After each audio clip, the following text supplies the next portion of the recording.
ஆதியாகமம் 12:1. தேவன் ஆபிரகாமை பார்த்து சொல்றாரு, நீ உன் தேசத்தையும் உன் இனத்தையும் உன் தகப்பனுடைய வீட்டையும் விட்டு நான் உனக்கு காண்பிக்கும் தேசத்துக்கு போ அப்படிங்கிறார். ஆபிரகாம் இருந்த தேசம் ஒரு செல்வ செழிப்பான தேசம். மெசபதோமியா அப்படின்னா 2 நதிகளுக்கு இடையில் உள்ள ஒரு இடம் தான் அந்த மெசபதோமியா. அதைவிட தேவன் காண்பிக்கும் தேசம் இஸ்ரவேல் தேசம் எப்படியாப்பட்டது தெரியுமா? கர்த்தரால் ஆசீர்வதிக்கப்பட்ட தேசம். அது மழை தண்ணீரை குடிக்கும் தேசம். முன்மாதிரியும் பின்மாறியும் தப்பாமல் பெய்யும் தேசம். வருடம் முழுவதும் வற்றாமல் கரைபுரண்டு ஓடும் யோர்தான் ஆறு ஓடும் தேசம். கடல் தண்ணீரே நல்ல தண்ணீராக உள்ள திபேரியா கடல் உள்ள தேசம். எல்லா வளமையும் கொழுமையும் தூக்கி சாப்பிடும் அளவுக்கு கோடை காலத்திலும் பாலைவள சோலையாகிய என்கேதி என்ற இடம் உள்ள தேசம். மேய்ப்பரின் சொர்க்கபுரி என்றும் மருந்த நீரூற்று உள்ள இடம் என்றும் அழைக்கப்படும் என்கேதி என்ற இடம் உள்ள தேசம். வெண்பனியால் சூழப்பட்ட லீபனோன் மலை உள்ள தேசம். பகலில் வெயிலும் இரவில் குளிரும் நிலவும் தேசம். மலைகளும் பள்ளத்தாக்குகளும் குகைகளும் சமவெளிகளும் நீரூற்றுகளும் உள்ள தேசம். பாலும் தேனும் ஓடுகிற தேசம்னு வேதத்துல 21 முறை குறிப்பிடப்பட்டிருக்குது. அதன் கல்லுகள் இரும்பாய் இருக்கிறதும் செம்பு வெட்டி எடுக்கத்தக்க மலைகள் உள்ளதுமான தேசம். அந்த தேசத்தில்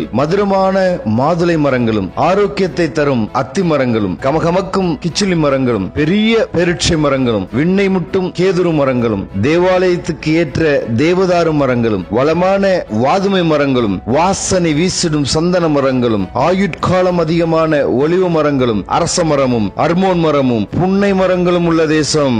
அத்திப்பழ தோட்டங்கள் நிறைந்த பெத்பகே, திராட்சை தோட்டங்கள் நிறைந்த பெத்தானியா, கோதுமையும் வார்கோதுமையும் அதிகமாய் விளையும் பெத்லகேம், பேரிட்ச மரங்கள் நிறைந்த எரிகோவும் உள்ள தேசம். அது தாழ்ச்சி இல்லாமல் அப்பம் புசிக்கத்தக்கதும் ஒன்றும் குறைவுபடாததுமான தேசம். ராஜாக்கள் சூடும் ரோஜாக்கள் பூத்து குலுங்கும் சாரோன் சமவெளிகள் உள்ள தேசம். நல்ல லீலி புஷ்பங்கள் மலரும் தேசம். ஒலிவ எண்ணெய்கள் உருவாகின்ற தேசம். ஈசோப்பும் குங்குமமும் குங்குலியமும் வசம்பும் லவங்கமும் மருதோன்றி செடிகளும் வெள்ளைப்போளமும் கரியபோளமும் கருவாப்பட்டையும் அல்பான் பிசின் தைலமும் சாம்பிராணியும் சகலவித கந்தவர்க்கங்களும் தூபவர்க்கங்களும் விளையும் நறுமணமான தேசம். அது சிங்கார தேசம். அது உன் தேவனாகிய கர்த்தர் விசாரிக்கின்ற தேசம். வருஷத்தின் துவக்கம் முதல் வருஷத்தின் முடிவு மட்டும் எப்பொழுதும் தேவனாகிய கர்த்தரின் கண்கள் இஸ்ரவேலின் தேசத்தின் மீது வைக்கப்பட்டிருக்கும். இப்படியாப்பட்ட தேசத்தை தான் ஆபிரகாமுடைய சந்ததிக்கு தருவேன் அப்படின்னு வாக்களித்து உன் தேசத்தை விட்டு நீ நான் காண்பிக்கும் தேசத்துக்கு போ அப்படிங்கிறார். ஆண்டவர் எங்க போ சொல்றாரோ அங்க போயிடணும். எந்த இடத்துக்கு போ சொல்றாரோ அந்த இடத்துக்கு போயிடணும். எந்த சபைக்கு போ சொல்றாரோ அந்த சபைக்கு போயிடணும். எந்த மணமகனை திருமணம் பண்ண சொல்கிறாரோ அந்த மணமகனை திருமணம் பண்ணிக் கொள்ள வேண்டும். எந்த மணமகளை திருமணம் பண்ண சொல்கிறாரோ அந்த மணமகளையே திருமணம் செய்து கொள்ள வேண்டும். தேவன் எதை சொல்கிறாரோ அதை நாம் பின்பற்றுகிறவராக இருக்க வேண்டும்.